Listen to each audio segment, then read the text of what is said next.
Hi, everyone, and welcome to the University of King's College's Fall Open House. My name is Kimberly Goss. My name is Ashley Baxter, and we will be your hosts for this afternoon.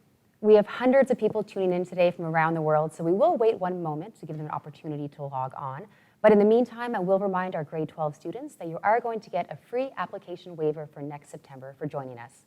If you are tuning in and you are not in grade 12, don't worry, we have some awesome door prizes and goodies as well. Typically, our president, Bill Leahy, would be with us today to welcome you to our community and to thank you for taking times out of your busy schedule. However, today happens to be the annual President's Hike. So President Leahy and our current students are hiking Blue Mountain Birch Cove Lake Wilderness area. It's a bit of a mouthful.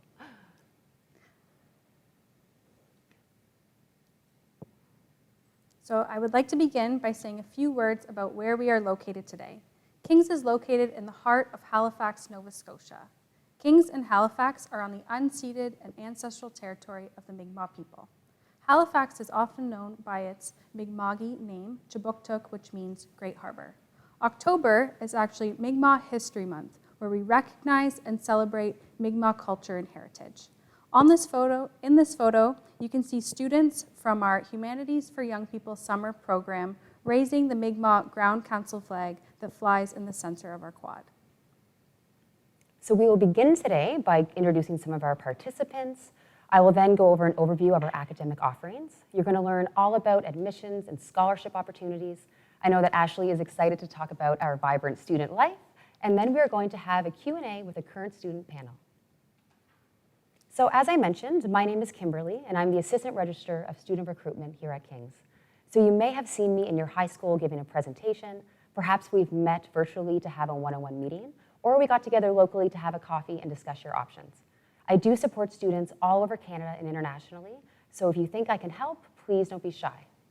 And my name is Ashley Baxter. I am the on-campus recruitment and enrollment officer here at King's. We may have met if you had the opportunity to come and visit King's in person over the past few months.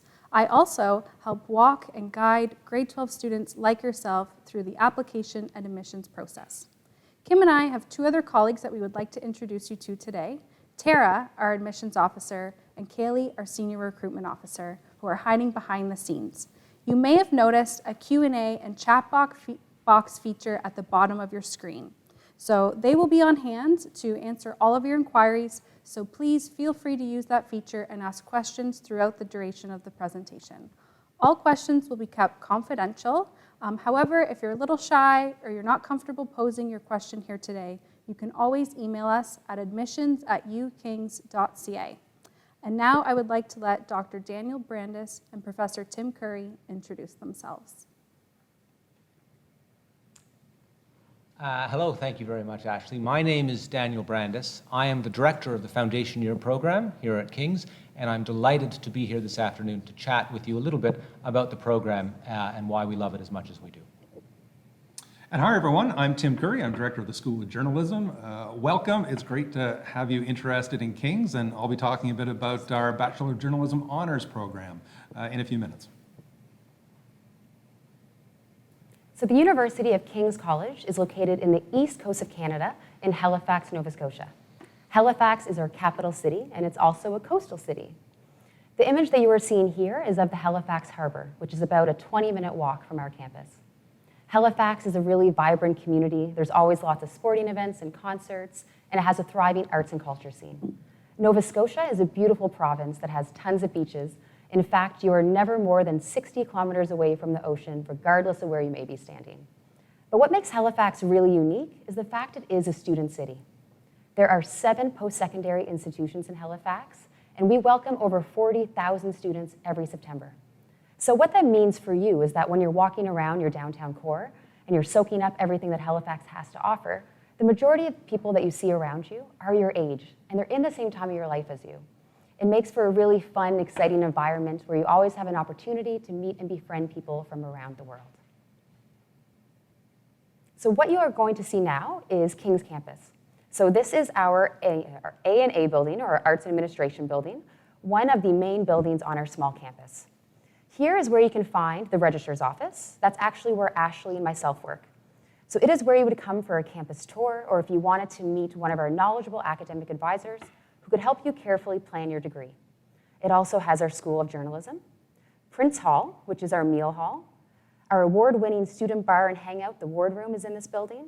And there are lots of classrooms, including Alumni Hall, which hosts the foundation year program. We are a small university with less than 1,000 students and are a close, tight-knit academic community. We have collegial roots to Oxford and Cambridge in England, who believe that configuring a campus in this orientation fosters a true living and learning community. We also share many traditions with them, such as formal meal and matriculation. It's always easy to spot someone you know and to make friends while crossing the quad to go from your residence to class or from gym to meal hall. Outside of this beautiful quad, we are surrounded on 3 sides by our partner institution, Dalhousie University. Kings and Dalhousie have a tremendous amount of history and have had a long-standing relationship for over 100 years. King's students get to share the best of both worlds, being a part of a prestigious small community where your peers and professors know you well, but you also have the resources and opportunities of a larger research institution at your fingertips. Dalhousie is what they call a U15 school, which means they're one of the top 15 research institutions in Canada. Kings and Dal together are completely intertwined as we share many academic programs, including the Faculty of Arts and Social Sciences. In this faculty, you will find programs like history, philosophy, law, justice, and society, political science, different languages, creative writing, just to name a few. We also share the Fountain School of Performing Arts for our students who would like to pursue theater or music. And furthermore, we share the Faculty of Science, where you can study topics like neuroscience, biology, environmental studies, physics, ocean studies, and more. We also have a ton of shared resources, including the Health and Wellness Center, which gives students important access to doctors, nurses, psychologists, psychiatrists, and social workers. The International Student Center, which has loads of supports and programming for international students, and it also facilitates our study abroad and exchange options for Kings and Dal students. There are multiple gyms between our 2 campuses, including the Dalplex, which recently underwent a $30 million renovation. And moreover, there are specific support systems and centers such as the Black Student Advising Center, the Indigenous Student Center, the LGBTQ2SIA+ Collaborative, and more. Although Dal and Kings share many faculties and resources, ways in which we are definitively different are that we have separate residences, we have separate meal halls, and separate varsity sports because we compete in different leagues. At the University of King's College, you can pursue 4 kinds of undergraduate degrees. You can pursue a Bachelor of Arts, a Bachelor of Science, a Bachelor of Music, and a Bachelor of Journalism honors program.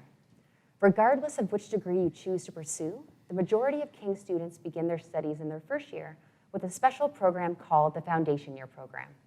We often refer to it by its acronym, FIP. FIP is a unique first-year program within your 4-year degree where you will spend your time reading and writing about some of the most influential primary texts written from the ancient world to present day. In its essence, it is a core text program that examples philosophical works of history, literature, and sciences directly and chronologically from the ancient world.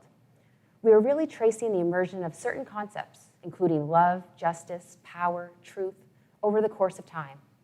The wonderful thing about FIP is that regardless of which degree you want to pursue or what professional studies or career you see yourself going into, in this program, it will teach you the fundamental skills of critical analysis, reading and writing, which will transfer successfully into any career path.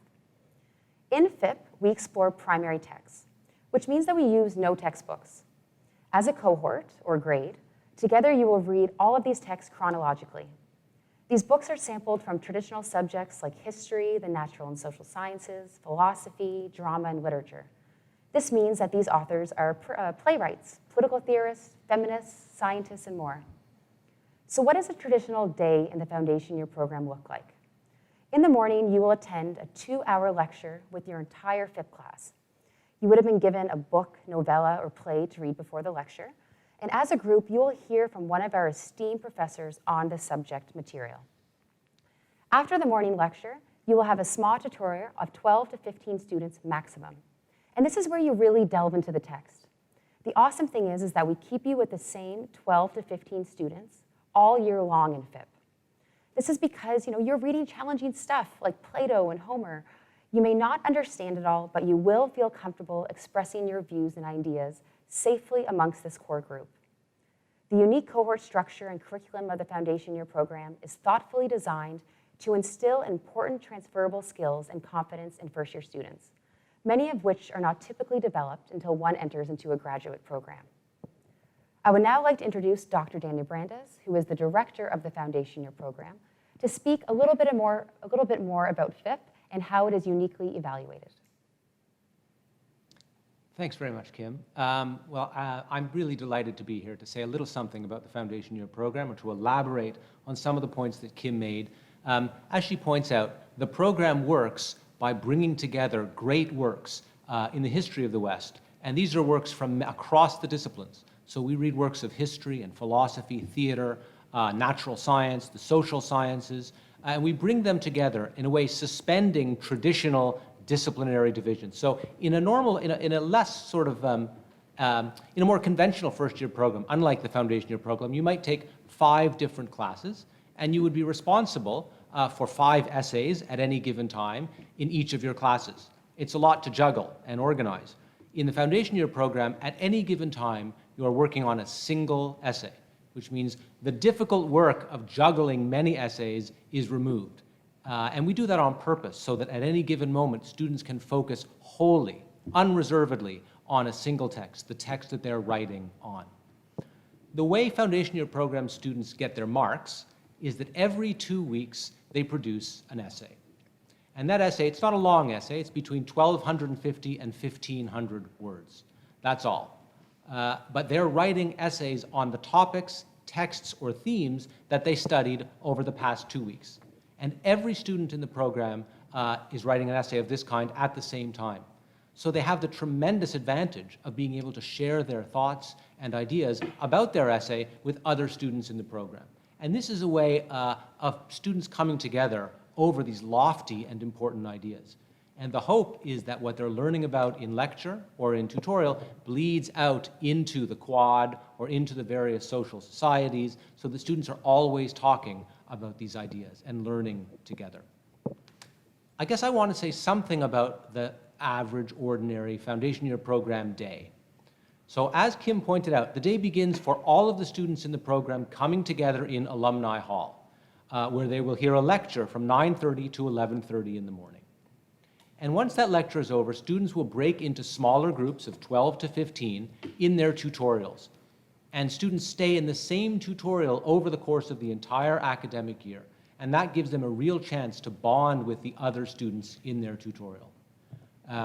So tutorial then is an opportunity for students to share their thoughts with one another. And sometimes there will be important disagreements. And we want those spaces, the tutorial space, to be the kind of space where students can respectfully disagree with one another and share their ideas and arrive at their own opinions in the light of their conversations with their classmates. Anyway, after the lecture and tutorial, the rest of the afternoon belongs to students. And that's an opportunity for students to read in preparation for the next day, or to spend their time at one of the many, many societies or clubs available to them at King's. So it seems to us, it has seemed to us, like there are many advantages to a program like the Foundation Year program, but the major one, the central one that I'm eager to recommend to all of you watching us today is that students, while they do come together in a large group for lectures, break off into these smaller tutorial groups, and that is the heart of the program, where you're studying in a small group of people who you come to know very, very well over the course of the year. You feel comfortable and confident articulating your opinion about a text with those people because you've come to know them as well as you have done. Students have very close relationships with their professors and teaching fellows in the Foundation Year program. So by the time you leave the program, you will have come to know by name and in some considerable detail your professors and those people eager to teach you over the course of your time at King's. So that's a very brief glimpse at the program. If you have questions, I'd be delighted to answer them. I'm very happy to chat with you about this program that, as I say, is the flagship program at King's, and we're very proud of it. Thank you. Thank you, Dr. Brandes, for providing some great insight into the Foundation Year program. Because of FIP's unique structure, as an arts, journalism, or music student, you may only feel like you're in 2 classes all year because you're in FIP 4 days a week, and then you have 1 elective. If you are pursuing a Bachelor of Science and taking FIP in your first year, you may only feel like you're in 3 classes all year because you are in FIP 3 days a week, then you have 1 math credit and a science credit. But rest assured, this unique first-year program does in fact give you the proper number of credits that you need in order to continue successfully into your second year of studies. In your second year and beyond, you will be taking a combination of classes on Dal and King's campus, depending on what degree you are pursuing. And because you are studying on both campuses, when you do graduate, your degree will actually be conferred from both universities. I would now like to introduce Professor Tim Curry to talk about our undergraduate journalism honors program. Hi, everyone. Thanks again for joining us. Daniel spoke a bit about foundation year program, and all of our Bachelor of Journalism honors students take foundation year program. But journalism courses are a little bit different. So yes, there are lectures and readings, but our students don't spend a lot of time in 2-hour lectures. We like to say in journalism that our library is the people of Halifax, the public records that are on websites, the data that's in the archives. So our students don't spend a lot of time in this room where we are today in the library. They spend their time out in the world doing reporting. So all we hope you do is come to the program and bring a sense of curiosity about the world around you. So do you like talking to people? Do you like finding things out? If you do, you may be very interested in journalism. So we hope you're interested in telling a story, whether it be in text or video or in a podcast. And most importantly, that you care about the world and you want to make it better. So we don't, in journalism, do a lot of advocacy. What we do is we give people the high quality, independent information that they can use to do their own advocacy and to make the world a better place for themselves. So how do we do that? I just want to point out 3 things that I think you can use to decide if journalism is for you, or if you are thinking about doing journalism at King's or somewhere else, because we're a bit different from other places. So the first thing is that we're on the practical side of journalism schools.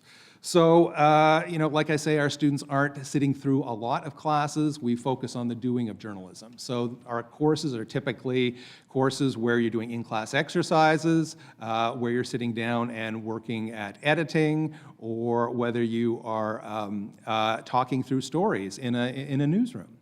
So our program is structured to give students the practical experience in reporting. So, beginning in second year, you're going to be reporting for our website of student work called The Signal. You may be doing a live event in YouTube. You may be filing audio stories to iTunes, and you may be putting information and audio on Dalhousie's student community radio station as well. So the important thing is that our students learn from their instructors, of course, but our students also learn from the audience. So we have people in the public who are sharing the stories that we do and commenting on them, and that's all part of the learning process. That it's not me just flapping my gums at the front of the classroom, but other people as well. So that's the first thing, is that we're on the practical side of journalism schools. The second is that we're a very intimate place. I'm Tim. I'm not Mr. Curry. I'm not Professor Curry. I'm certainly not Dr. Curry. And if you want to talk to me, come in my office. Students don't just pass stories in and get a mark on them. Most of our courses, students are sitting side by side with their instructors and working through multiple drafts because they are filing these stories and producing them publicly. So we like to talk about our relationship in the school as being more editor-reporter than it is professor or instructor and student. So it's a little bit different that way. Typically students are, working through multiple drafts. Can I get more information here? Can we get another voice into this story? Can we move this part up or that part around? So it's a very one-on-one environment. That's the second thing.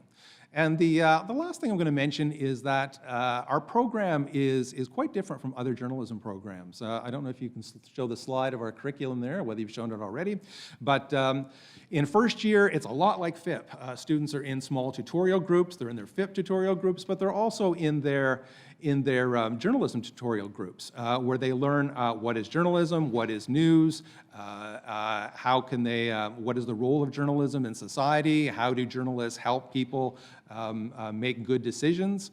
And they move on to second year, where they do their introduction to reporting courses, and they begin taking a visual storytelling course, and eventually on to third year, where they learn about law and ethics and start taking courses on audio and video, as well as learning about reporting in different communities. So where it really gets different is the fourth year, when our students take journalism workshops. And this is pretty much different from all other journalism schools in Canada, because our students are in a workshop all day, every day, and we run them like newsrooms. So typically, we'll start you in the morning with a story meeting, and you'll be out reporting and working on a story by the end of the day. So some stories take 1 day, some stories take 2, but you're sitting down and you're working with your colleagues and working with instructors and publishing and broadcasting stories throughout the week. So that's how we go about it. There's a lot of asking questions, a lot of finding guests, a lot of learning skills, certainly a lot of software and hard skills that you can take to a number of careers, whether it's in journalism or whether it's as a researcher or as an analyst or working in social media or marketing or communications. So I like to think, a lot of it is very much the same as FIP. You're working with primary sources, you are learning how to write clearly, and you're also learning how to think critically. So yes, there are deadlines sometimes, but it's also a lot of fun in journalism. So up to you, Kim. Thank you, Tim. It sounds like our journalism students and alumni are doing some amazing things and some important work in the world. You at home might also be wondering, where can a King's degree take me? What can I do after my time in Halifax? And what alumni network will I be connected to? The King's alumni community is spread across the globe and includes individuals working in virtually any field you can imagine. And what unites them is an awareness of their place in history, the drive for deeper understanding, a curious and critical mind, and the motivation to make the world a better place. Here are just a few of our notable alumni. Owen Averill, who completed an undergrad in arts, ended up in sciences, and now works as a physician in Whitehorse, Yukon. In his profile, he says that he thought medicine was the perfect combination of the humanities and sciences. He chats about being the only doctor in the ER and sometimes the only doctor on call in the territory. Shawnee Hamilton Greenlaw completed a Bachelor of Arts in Theatre and is now a senior project manager for BAM Productions, an event management company. She has managed large-scale events like the NHL Winter Classics and the 2020 NFL Super Bowl in Miami. Emma Mew, who completed a Bachelor of Science in Neuroscience, has worked for the World Health Organization on a mental health project and now works as a clinical research project manager with the Hospital for Sick Children. Laura Armstrong, who completed a Bachelor of Journalism honors program, is a journalist with the Toronto Star and reports on the Toronto Blue Jays. And John Harrison, who completed a Bachelor of Arts in Political Science, is now a VP at Google. We have an entire webpage dedicated to our alumni stories at ukings.ca/stories. I wanted to highlight 2 features on our alumni webpage because I personally think they are very cool. If you are a high school student and you already know that you want to be an entrepreneur, that you want to work in finance, in health and medicine, education, or the not-for-profit sector, you can search for our alumni working in those fields by using the Filter by Career feature. Not only can you see our alumni working in those fields, but you can compare the different pathways they took to get there. However, if you are a high school student and you're not sure what you want to do or what you want to be, that is okay too, but perhaps you are curious about where a Bachelor of Arts, Science, Music, or Journalism could lead you. You can use the Browse by Program feature to see where alumni with the same degree types have ended up. If you are someone who is considering a career in law or thinks that law school might be in your future, then I am excited to tell you that King students who complete the Foundation Year program are provisionally pre-admitted to the University of Calgary's Faculty of Law. While they still have to meet the minimum admission requirements and write the LSAT exam, this means that King students have an advantage in the applicant pool. The University of Calgary has recognized the skills you learn in Foundation Year program are skills that will serve you well in a career like law. Even before you have completed your undergraduate degree, you will develop critical thinking skills, the ability to discern, understand, and articulate, and the ability to review large volumes of material. Our president, William Leahy, is a lawyer, legal scholar, and professor at the Dalhousie Schulich School of Law, and I know our students always go to him for guidance, advice, and mentorship when they are considering law school. One key date I would love for you all to remember is March 1st. This is our scholarship deadline. If you apply by March 1st, you are guaranteed to be assessed for a general entrance award, something I'm going to chat more about in the next slide. Right now, we are in our early admissions period, and many of you are in the first semester of grade 12. During the application process of this period, we ask that you self-report your grades, meaning we ask that you list all of the final marks you received last year in grade 11 and provide us with a list of all the classes you are registered in for grade 12. However, after first semester and beginning February 1st, we enter what's called a regular admissions period, where we will be using your first semester grade 12 marks to assess you, and we will require an official transcript sent via email or mail from your guidance office with your mid-year or first semester grade 12 marks and a list of courses you are registered in for the second half of the year. Space is limited, so we encourage students to apply as early as possible, but definitely by March 1st, as this is our scholarship deadline. Typically, there is a $65 application fee to apply to King's. However, after this event ends, we will be sending you a follow-up email with a waiver code and instructions so that you can use to get a free application. There are a few ways to help fund your education: general entrance awards, major scholarships, and bursaries. We love to share that 95% of our first-year students receive some sort of financial support from King's. Our general entrance awards are easy, straightforward, and right at the top of the slide. All incoming high school students who apply by March 1st will be automatically considered for an entrance award valued between $2,000 and $3,500. These are based on your admissions average after you complete your first semester, and no additional scholarship application is required. These awards are renewable, and you can continue to receive this award in your upper years if you do well in your studies and meet the minimum GPA requirements. With the admission waiver code you receive later today and this scholarship incentive, there's no reason not to apply to King's. In addition to the entrance awards, we have a number of major scholarships. To apply to these, there are some application forms and a short essay. This scholarship essay question will be posted on the website November 15th, so mark your calendar. The major awards come with some very generous amounts, ranging from $1,000 to $50,000, and are definitely worth the added effort. There are some criteria with our major scholarships. For example, some scholarships are based on student life activities. The King's Theatrical Award is for students who are really involved in their theater community. The Deborah Dean Little and Robert Little Scholarship is for varsity athletes who participate in Foundation Year program. And the Donald R. Sobey Family Scholarship is for students who demonstrate leadership and community involvement. And we also have a large choral scholarship for those looking to join 5-time Grammy Award winner Paul Halley in the King's Chorus. Some of the scholarships are for different types of students and based on student identity. The Prince Scholarship is for African Nova Scotians entering Foundation Year program. The Dr. Carey Best Scholarship is for Black Canadian and Indigenous students. And the Sylvia D. Hamilton Award is for African Canadians. Scholarships and awards are only one piece of the financial aid puzzle. We also offer bursaries. These are typically based on financial need, but if you're applying to a student loan and grant to help fund your education, I strongly encourage you to apply to a bursary as well. The biggest mistake students make is just by not applying. As mentioned, it's always worth the effort. Any questions about awards, scholarships, and bursaries can be emailed to awards@ukings.ca.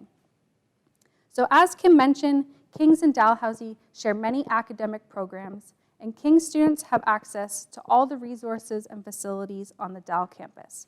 You will often hear the phrase, the best of both worlds. I'm hoping that the next few slides will demonstrate some of the ways we are different. I want to highlight the culture at King's, our inclusive community, and the extracurricular opportunities available to you. Because what we learn inside the classroom is just as important as what we learn outside.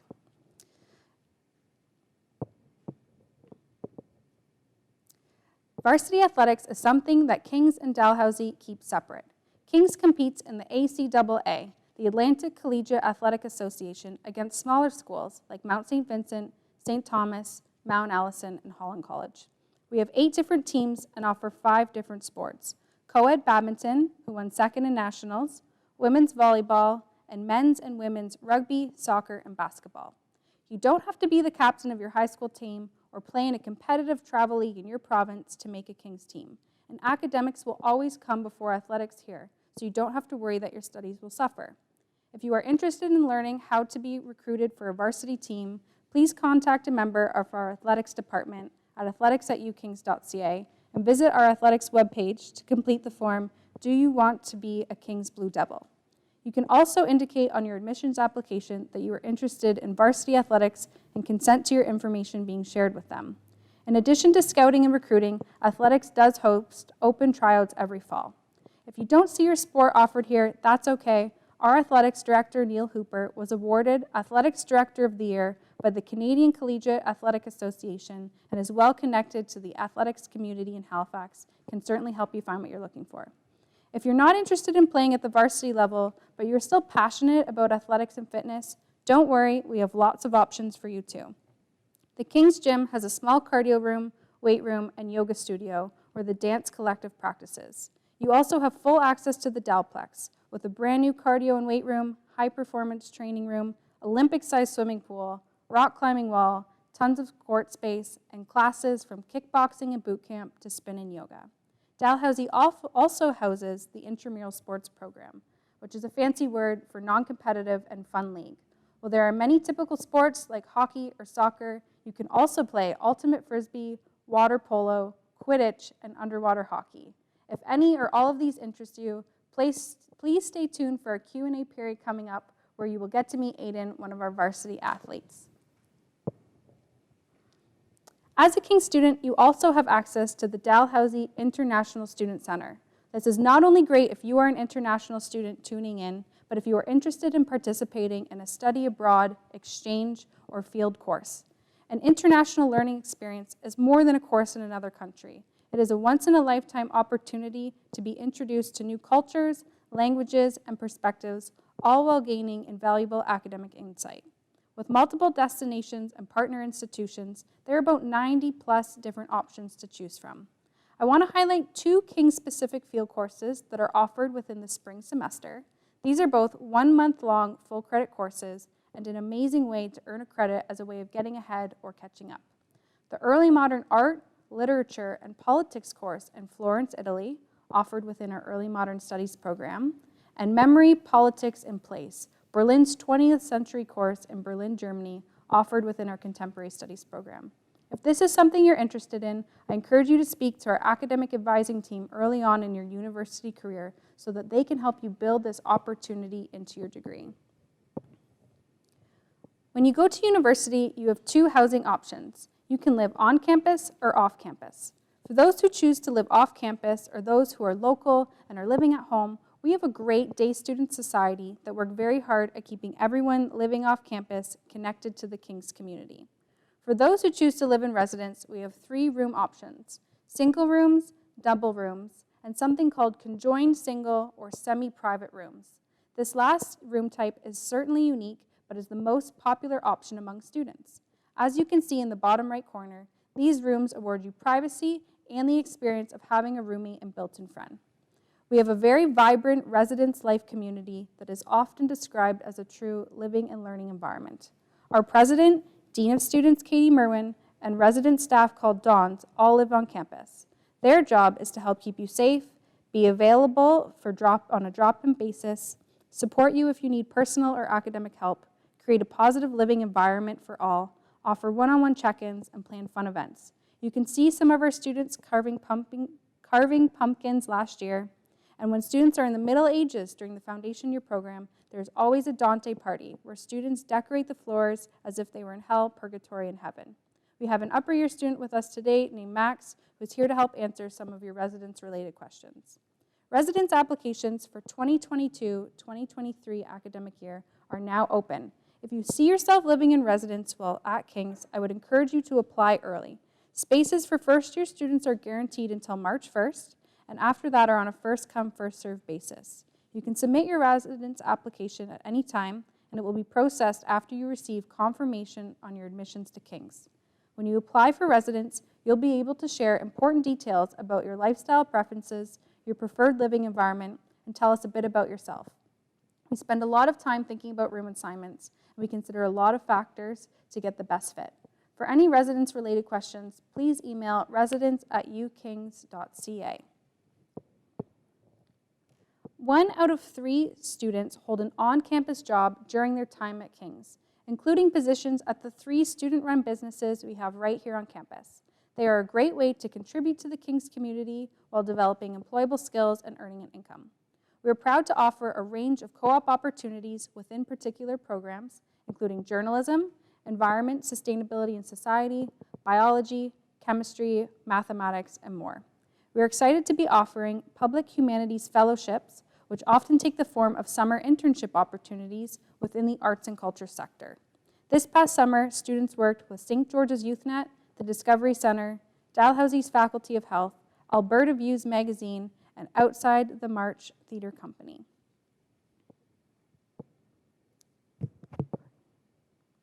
So I hope this has helped you imagine what life as a King's student could be like. We have now arrived at our student panel and question and answer portion of the webinar, what you've all been waiting for.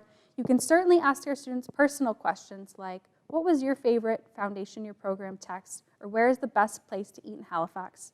But they are also the best group of students to ask about athletics and intramural sports, student employment opportunities, societies and student life, what living in residence or eating in the dining hall is like, and the fun traditions like formal meal or matriculation that make King's so unique. Without further ado, I'm going to let our student panel introduce themselves. Hi everyone, welcome to the King's community. My name is Arne de Villiers and I'm from South Africa. I'm currently a first year student and I'm studying a Bachelor of Science, and I work in the registrar's office with Ashley, and I play spikeball and squash, and I'm part of the Sustainability Society. Hi everyone, my name is Aidan. I'm a Haligonian born and raised, so I have spent my entire life in Halifax, Nova Scotia. I'm a second year student pursuing a Bachelor of Arts in Political Science. On campus, I am a UKC Blue Devil, so I am a varsity athlete. More specifically, I'm a badminton player. Unfortunately, I wasn't at King's during our run at our silver medals, but for what it's worth, we are well underway to do one better this year. Hello everyone, my name is Natalia Tola. I am from Ecuador, which is located in South America. I am in my 3rd year of journalism with a minor in contemporary studies. I am also international student ambassador, so if you have any question about what it's like to really try to move into another country and just kind of live that experience, I think people here, we can relate to that and we can try to help you answer all your questions. Thank you for joining us. Hi everyone, my name is Max Tao. I'm originally from Toronto and I'm currently in my 5th year in a religious studies and philosophy degree. And on campus, I've worked for a long time as the AV assistant and in the past 2 years as a Don as well on campus. Perfect, thank you. So the first question we had a student submit during the registration process for open house, and they were wondering, how do you find balancing sports and school? So this might be for Aiden. Amazing. I wish that there was a cut and dry answer that I could give to prospective first year students looking to be a varsity athlete as well on how to balance being a varsity athlete as well as academics here at King's. I think that it comes down to who you are as a student and then your academic and your study habits. I can only speak from personal experience that a rigid schedule is what helped me bridge the gap between athletics and academics. I was also a foundation year student first year, so the rigid schedule that the foundation year program provides, paired with my need for scheduling is what made being a varsity athlete possible, combining it with academics. Perfect. Thank you, Aiden. We have another question. A student says, I come from outside Nova Scotia. How did you find moving to a new province? So maybe we can ask Max, because he comes from Ontario, and then maybe Natalia from an international student perspective. Yeah, so coming from another province, what's funny is, coming from Ontario specifically, I came from Toronto, and so, coming here and knowing that Halifax was a capital city, I was expecting Toronto. It's not what I got. Halifax is a small town, and it's beautiful for that. It feels really, really homey, really comforting. And yeah, like, as they said before, you're 60 kilometers, I think, only away from the water at any given point, which is absolutely perfect. So it was a really, really good experience, and Kings absolutely made it feel that much better. And, like, Kings community and the Dons really helped to mitigate that feeling of homesickness that comes with being a first year. And yeah, it was really special. It's just like Max said, what Kings is really strong on is community. I think that regardless of whether you go, there's always going to be someone looking out for you. I think Maritime's politeness is something that you will see that's different from bigger cities.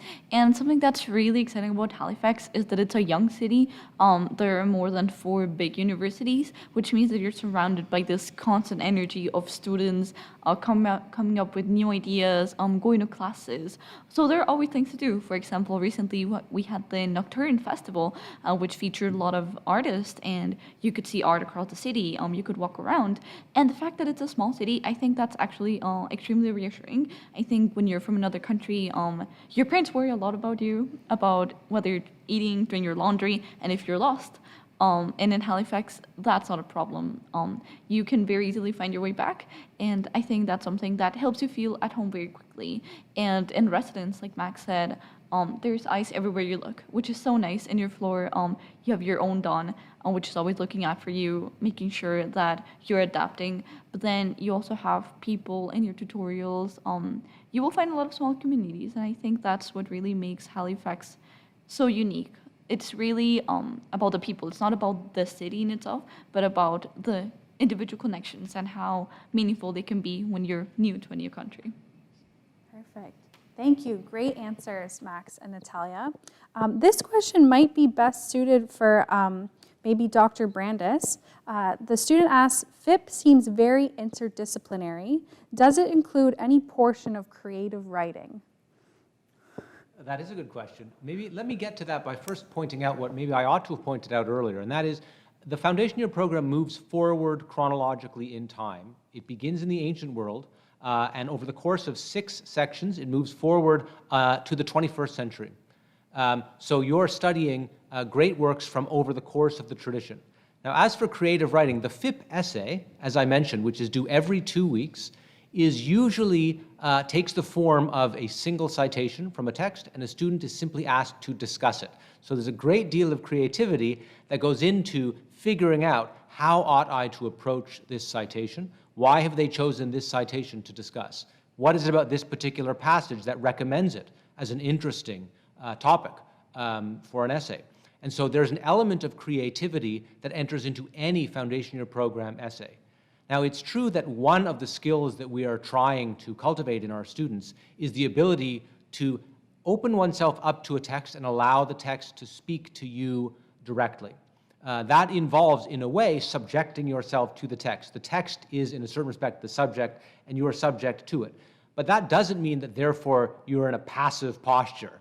On the contrary, what matters is your way of taking up the text. So your students are expected to read the text carefully, but also to be able to see in the text nuances and details that might otherwise escape them. And that's what makes a very good essay, an attention to detail. And there's a certain creativity in any successful foundation year program essay. So it's an excellent question, and I like to think that the foundation year program emphasizes and cultivates this power for creative thinking and writing. Thank you, Dr. Brandis. As Arne mentioned, she's actually a peer advisor in the registrar's office, and I do notice that creative writing is a popular program option for students who do complete the foundation year program. Okay, next question is, how have you liked studying on a smaller campus? Arne, do you want to tackle that one?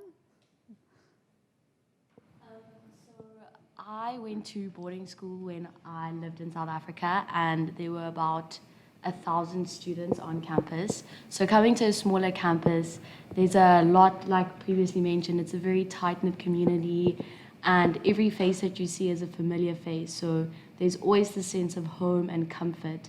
And I kind of came into King's with the mindset of, well, I'm not really gonna maybe like, am I not gonna meet enough people? But then also you have the DAL community, but you become so close with the people that you meet at King's, and your friends become your family. So it's a really, really lovely space, and the fact that it is so small. That's so eloquent. We have another similar question of a student that's wondering, is it easy to make friends or acquaintances during the first few months in that transition from high school into university and meeting new people? Does anyone want to tackle that one? Go ahead, Max. Yeah, it's very easy to make friends. You know, you're coming from if you're coming from out of province or even just like out somewhere else in Nova Scotia, you're leaving behind your high school friends, you're leaving behind your family, and that can be really tough. That can be really, really hard on someone. And you know, the way that the King's residence especially is organized with the semi-private rooms, you can't not make friends. It's like you can't not know the person, and it's you know, it makes it that much better and that much closer when you have somebody, you know, when you're talking to other people in tutorials about your readings, but you also have somebody to come home to and talk about, or you know, complain about maybe. Yeah, it's really good. It's really nice. Yeah. Thank you, Max. Someone else is asking, how do you select the text used in the foundation year program? I noticed the books tend to be relatively Eurocentric. I'm going to pass that to Dr. Brandis, if that's okay. Yes, indeed. That's a very good question. Every single year at the end of the foundation year program, there's an exhaustive set of meetings at which we discuss precisely this. Every single work in the program is reviewed, and it's reviewed among the students, the tutors, and the section coordinators. So each one of those groups will have exhaustive meetings to discuss what worked and what didn't work, what texts maybe ought to be removed from the curriculum, what text ought to be added. And this is a largely consultative process where we want to hear from students about the challenges of these texts. We also want to hear from the section coordinators about what texts belong together to make up an integral, coherent section. And this is one of the most important decisions we make every year. What ought we to be assigning to students? So we take this question very, very seriously. As for the question concerning the European tradition and it being a Eurocentric curriculum, that's also a commonly expressed concern. And it's important to point out that one of the major issues treated in the foundation year program over the course of the year is precisely what constitutes the Western canon. And students come to understand that many of the texts that today are treated as canonical in the West are in fact the products of encounters with non-Western cultures and traditions. So this boundary between what is a Western and non-Western text is often porous. Often we are revising and rethinking what we mean by a canonical text in the West. So this is a live question for us in the program. It's a question that I hope is raised and re-raised in every section of the program. And I'm glad that students in our program take seriously this question about whether or not we are reading works that are properly representative of the West or something outside the West. It's a question for us that matters a lot. So thank you for posing that question. Thank you, Dr. Brandis. I have another student asking, is the King's campus inclusive? And I'm going to pass that back to the student panel. It looks like Natalia is ready to tackle that question. So first of all, I think it's essential we ask these questions about university. I think education is an essential space to your growth as a person. So it's really important to examine, am I in a place that's inclusive or not? Am I in a place that fosters equity and diversity, or am I not? And personally, as an international student, something that I found that was really interesting was that I had never been to Canada before. I'd been to US, but I did not really know if there was even a difference between Canadians or Americans. But I was also really interested in studying abroad because I wanted to know different cultures. And I was really concerned that I would not find that. And I find that actually the proximity that there is between Dal and King's really allows you to be exposed to a variety of people. If you go to King's, it is a fact. You will see people who are mostly from Canada. You will see people from Toronto. You'll see people from Calgary.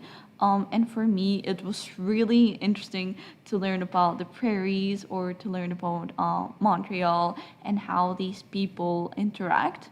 But then if you go to Dalhousie, you will see that there are students from over 50 countries.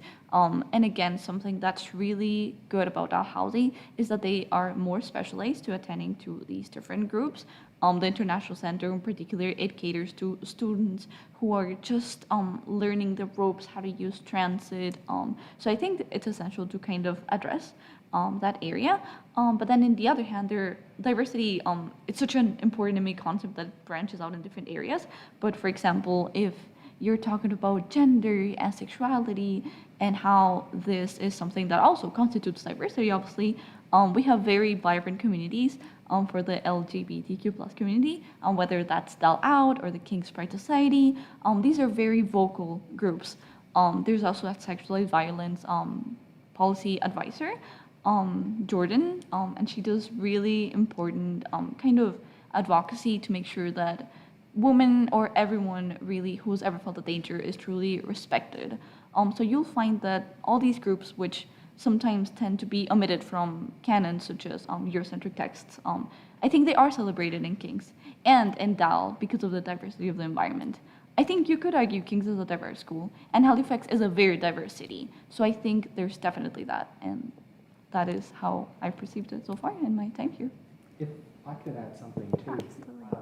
With King's being such a tight-knit community, that there's an intimacy that you're not exposed to anywhere else. If you went to a university with 10,000 plus students, a experience with just over 1,000 students was completely different.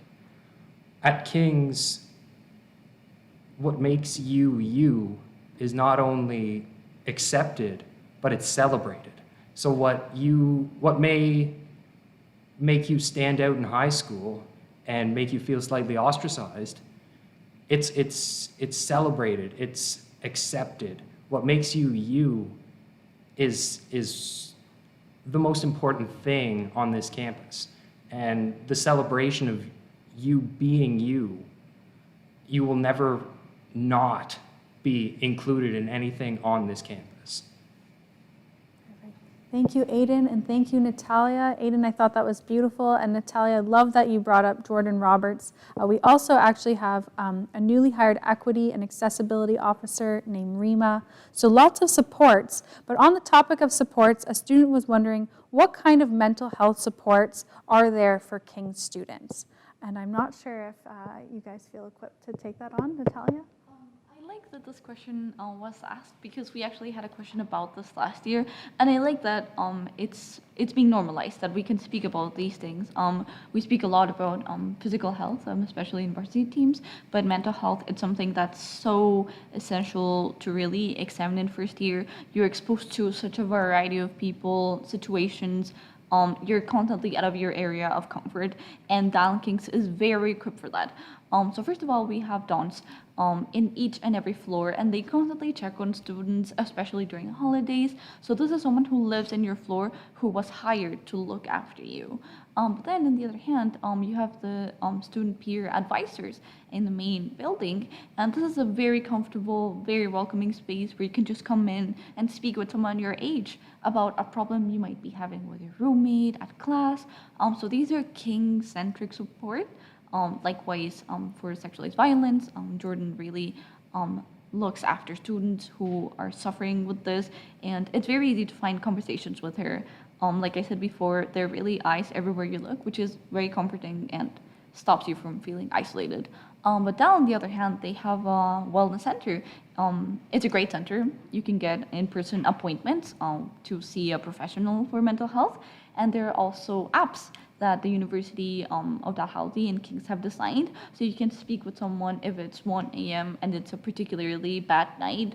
And there are also just posters in every bathroom for numbers that specifically cater to people who are struggling with mental health issues. So I think these are all really important things, and there are these and many other resources, depending on specifically how you need to be supported during your years in university. Thank you, Natalia. I think you did a really great job at summarizing that students have access to lots of supports at King's and at Dal. It can be a little overwhelming because there are so many, because some students might prefer talking to peers, some might prefer a professional, but you can always know that you can come to the King's Registrar's Office. I think we are a pretty safe space at pointing you in the right direction and have a good knowledge of all the resources available. So we have a student live that has asked, what makes your journalism program stand out from other universities? So Tim, I was hoping I could pass this to you. Oh, sure, and part of it's what I spoke about earlier, about the intimacy of the program.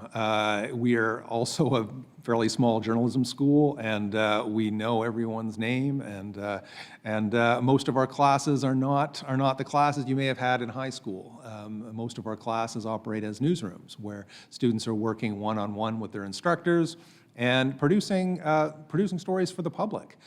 So that involves working through, in many cases, numerous drafts and trying to make it better, and then publishing it, and not ending the project there, but taking it from there. And what did the audience say about this? And what did and were there any criticisms of the story? How can we advance the story and improve it?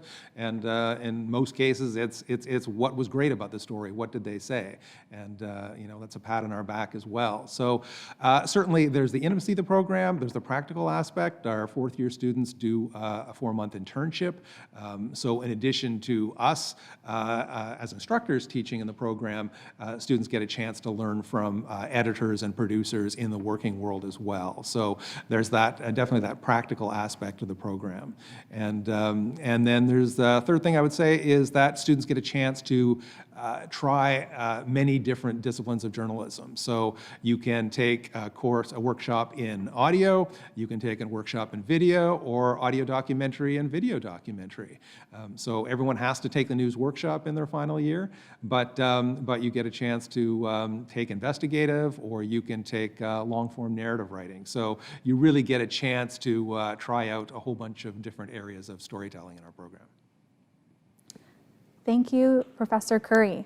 So I'm going to blend these two questions together. A student was asking if we have a student union or council here at King's, and I was also wondering how we celebrate Orientation Week. Max, do you want to take that one? I can try to.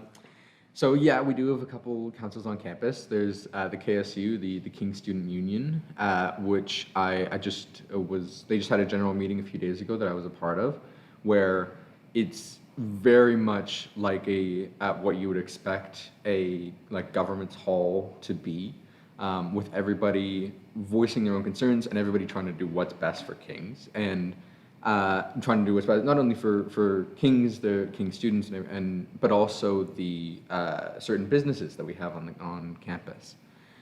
And O Week, yeah, I can't speak to the most recent O Week, but I remember mine was very much getting you introduced to, I would say it's getting introduced to what university life is going to be, because it was very much a whirlwind of activity. And you wanted to go to everything, and I remember feeling very shy about what things I wanted to go to and who I was going to go there with, because I hadn't made any friends yet.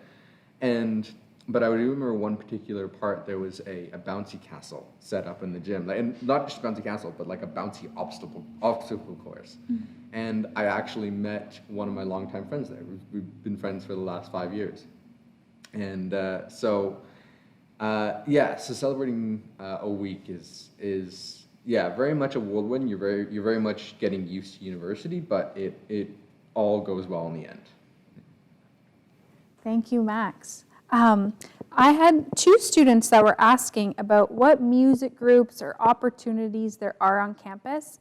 Specifically, these students were not interested in pursuing a Bachelor of Music, but they didn't want to let that passion or interest go and leave it behind. Can anyone take a stab at that? It's very interesting because none of us take a music degree. So I think here there's a bit of gap of knowledge. But I do know that King's has a lot of theatrical societies, and I know that Classics in the Quad, it often involves singing. Classics in the Quad, as you may have heard, is a long-standing tradition of King's, where we present a classic play at the steps of the library.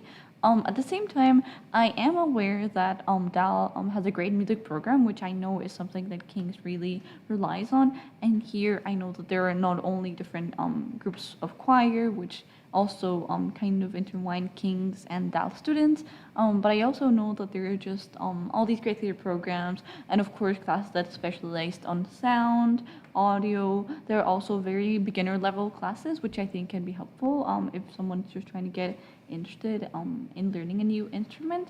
And again, I do know that the theater program and the Dalhousie music program really work together. That way students can have like a really interdisciplinary look at music and how it works with media. Thank you, Natalia. I do know that sometimes the wardroom is looking for live band performers for FIP Monday nights. I know the King's Theatrical Society, like Natalia had mentioned, sometimes does a musical.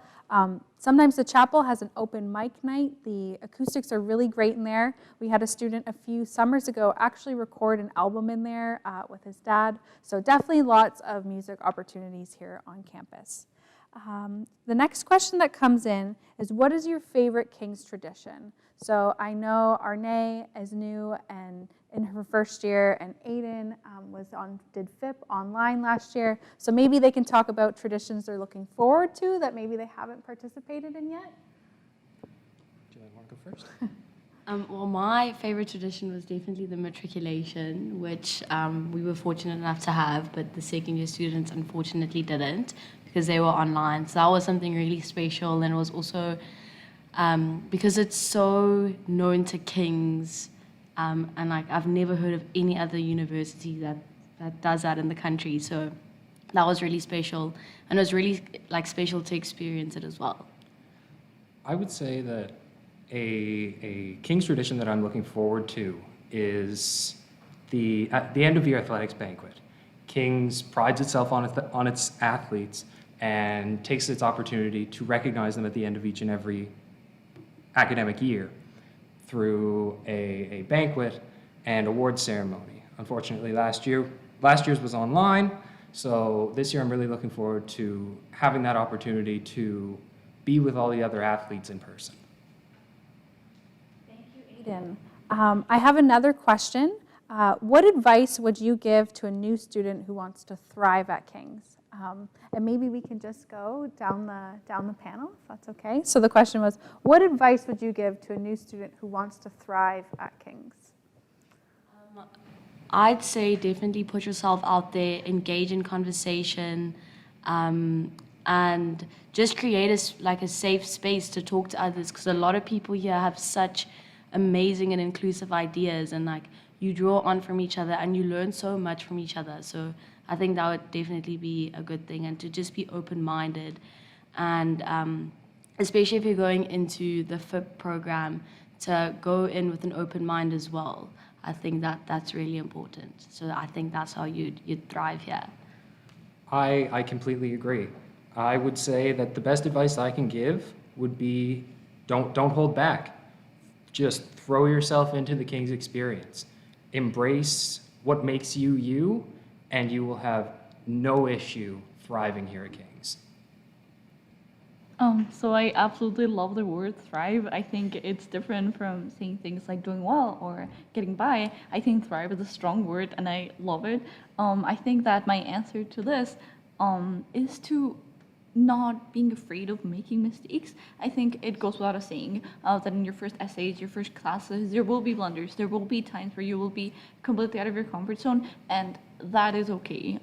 That is completely fine. There will be a lot of adapting, and it will be difficult. And it's very important to, in these moments, be kind with yourself and understand that you are very generally creating yourself again, creating a new study environment, creating a new group of friends. So it's important to be compassionate and, like it was said before, finding safe spaces or things that you can always go back to.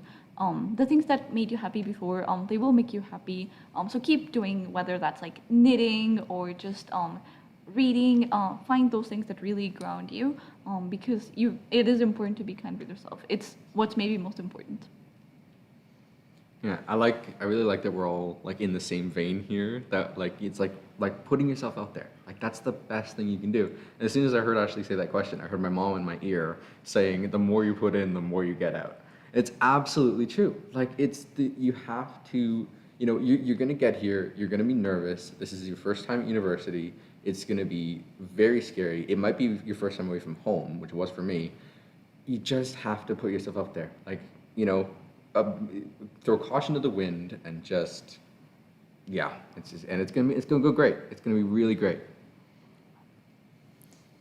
Thank you, Max. I love to hear the perspectives from first to fourth and fifth year students. That was great. This next question is going to be for Dr. Brandis. An anonymous attendee is asking, how manageable is the workload in foundation year program compared to, per se, if you pursued a Bachelor of Arts in English? Yes, that is a good question. And as I mentioned earlier, one of the features that separates the foundation year program from a more conventional first year program is precisely this, that the students in the foundation year program are not tasked with organizing and balancing 5 different courses. So in an ordinary, more conventional first year program, if a student were taking English as well as history, psychology, a class in the sciences, then he may very well have 4 essays due at about the same time, and he would have to make the decision as to when to work on what, and that would add an additional layer or level of anxiety and stress. Whereas in the foundation year program, while the reading load is considerable, I wouldn't want to conceal that from anyone. You have to know coming into the foundation year program, there is a lot of reading. It's not for everyone. You have to know going in that you're the sort of person who can devote yourself to this bulk of work. But it is also the case that these additional extracurricular stresses and anxieties are suspended. So you don't have to worry about that, and you can throw yourself unreservedly into the text that you're reading. So I would say if you're prepared to come into the program and do the reading, take a look at the reading list, at the book list on the website. If you can take a look at that list and say to yourself, these are authors I've wanted to know, these are texts I've wanted to read, and throw yourself into the program, just exactly as our students have said, I think the workload is manageable. Of course, you have to discipline yourself and organize your time, but there's an awful lot of time over the course of a day for a student to not only read the books on the FIP book list, but to also live in the quad and to take up these opportunities in various societies in the wardroom. It's a beautiful and engaging day in the life of a foundation year program student, I think. Thank you, Dr. Brandis. I'm curious to get Arne's perspective because she is now 6 weeks into the foundation year program. How are you finding and managing the course load of this program? Because it is so different from maybe what your friends back home are experiencing their first year. To be very honest, it's definitely trial and error. You have to, one big thing I've learned is time management. So you can't just go into a lecture without doing the reading. You're going to be completely lost. So you should really it's all about putting in that time, putting in that effort. And it's such a great course. You learn so much about yourself, and it's really interesting to see how these texts have actually influenced society today. And I find that really important. So yeah, work on your time management and just appreciate what you're reading and enjoy it. Thank you. So we have 2 other questions that I'm going to merge together because they are similar. What disappeared? Okay, I'll ask it here. Are all of your friends at King's, or are some of your friends at Dal too? And how integrated do you feel when you are on the Dal's campus? Natalia? So, like I indicated before, it is a fact that King's has a majority of Canadian students.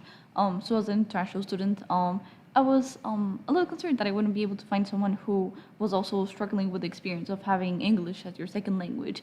And I think that that's something that DAL really kind of helps with. I think it's a very, very diverse environment.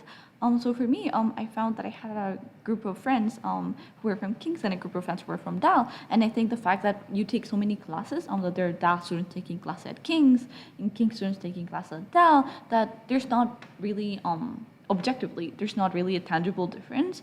So I think you will be exposed to people from all these different majors, especially if you want to get involved in niche societies that King's does not have. For example, there may be for example, the debate society, which is very prominent in King's, but also in DAL, this is a mix of students. So here, to really go to the debate society, even if you're King's students, you must go to DAL. Likewise, the DAL Plex, there are so many activities that DAL has that King's students are welcome to. So these are really spaces where students really kind of mix and just all become friends. I think that definitely the first year, however, builds a very tight community around King students. So I think that although in the first year it's a little more difficult to make DAL friends just because King is such a tight-knit community, I think it's inevitable and I think it's wonderful to meet someone who studies something like chemistry and engineering while you're studying Plato and Dante. Thank you, Natalia. Another student has asked about academic supports at King's. So I'm not sure if you guys feel equipped to talk about what supports academically we have for students. I'm happy to take that question. Perfect, thank you. Certainly in the foundation year program, there are many people to whom you can go if you have problems, academic problems or questions. The first line, of course, is your tutor. So as I mentioned before, every student in FIP will have a tutor, and if you're struggling academically with some of the challenging material in the program, the tutor is the first person you would see. But over and above that, there's an associate director of academic affairs and an associate director of student affairs in the foundation year program. And both of them seek to make themselves available to students who are struggling. If you're having problems understanding a text, you can go to your tutor or the associate director of student affairs. Certainly, as the director of the program, I meet with students all the time. And in addition to those supports, there is general tutorial, which is a weekly meeting of everyone who has lectured in the program that week, as well as all of the tutors in the program, where students who have a question that has not yet been answered to their satisfaction in tutorial can pose the question again, and this time direct the question to the lecturer on that topic. And so students are able to have all of their questions answered not only by their own tutors, but by the people who actually lectured on the text at the end of every foundation year program week. So in a way, there's an abundance of academic supports for students in the program who might be struggling and a number of people to whom they can direct their questions. Thank you, Dr. Brandis. And the last question we have for today is, what is your favorite thing about King's? So I'm going to pass that, and I'm hoping, again, we can work our way through the student panel. There's so many things to choose from. Everything here is my favorite. I think my favorite thing about King's is most certainly the community, the sense of just support, and everyone here just wants to help. Like, no one is left behind, and I think that's most certainly my favorite thing about King's. I have a feeling that we're all going to be echoing the same sentiment, but I would say that the intimacy of the community is my favorite part about King's. On campus, it's not you and I, or this person and that person. It's all we, or it is all us. So the intimacy of the student community, the academic community at King's is by far my favorite part about King's. So I actually have two answers for this question. The first one is, in fact, how much everyone cares for you. But I think if you see how this is kind of displayed in academics, I think it's just wonderful, especially in the journalism school. You're given all the resources you need to really graduate and the very next day have a job as a full-time reporter. It's so much about putting you out there and really making you interact with people. And I think that actually applies for all the disciplines. I think all professors really want to have well-rounded students, not students who can recite, but students who can go out there in the real world and have conversations, which is the whole purpose of FIB tutorials, for example. I think King's really wants students who will become leaders. I think, while in high school you really understand the world, you take classes for history, math, science, and in university you're expected to get to know yourself, your interest. I think that in King's you can really do both in a way that's really special. So I think that's something I like. And then second of all, it's just how historical King's is. What a really rich tradition it has. To know that you're still in the classroom that generations have used before you, and knowing that you can meet someone who went to King's in the 90s and have conversations which you can relate to. I think you can't find that anywhere else. I think that's unquestionable, and I think that's great. I think my answer is actually, funnily enough, it's the campus itself. It was one of the first things that sold it to me when I came here, and when you come here, you'll find out. You come into the parking lot. In the middle of the parking lot, there's this flagpole. If you do a 360 around that flagpole, you've seen the entire campus, and that's fantastic. It was really, it shows you that King's is a very small, very tight-knit community. Everybody's there for each other, and yeah, that's great. Okay, thank you. So thank you to all those who posed questions today and helped make this event as interactive as possible. We had lots of inquiries come in, so if you didn't have your question answered, please email me at admissions@ukings.ca. I will personally answer. And of course, thank you to our student panelists who took the time out of their Saturday and their studies to be here today to talk about King's. Shortly after this webinar, we will be sending along an important post-event message. This will include an admissions waiver code that you can use to have your application fee waived, a selection of FIP lectures so you at home can experience what it's like to be inside a foundation year program lecture, and a short survey. If you have a few moments, we would love to receive your feedback. We will send you a small prize as a way of saying thank you. And of course, we will be contacting our door prize winners.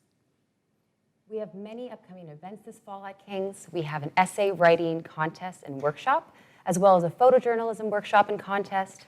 We will be having webinars almost weekly throughout November and December on different topics. As well, make sure you're checking us out on Instagram at UKC Halifax, because we will be doing different live streams. The next one will be on residence. If you do live locally or are able to travel, we would love to have you come visit campus. However, if you are one of our participants who are joining us from around the world today, we also have virtual campus tours, and the next one will be on November 1st. There are many ways that you can connect with us. You can always reach out on our website and book a one-on-one meeting with one of our recruiters. You can also reach out at admissions@ukings.ca, as Ashley mentioned, if you do have any questions, as we would love to help. We will also be visiting different high schools in Ontario and Atlantic Canada, and also holding information sessions too. Thank you again for tuning in. Thank you to Dr. Brandis and Professor Curry, to our student panelists, and most importantly, to you at home. We hope that you will consider joining the King's community, and we look forward to connecting with you soon. Thanks.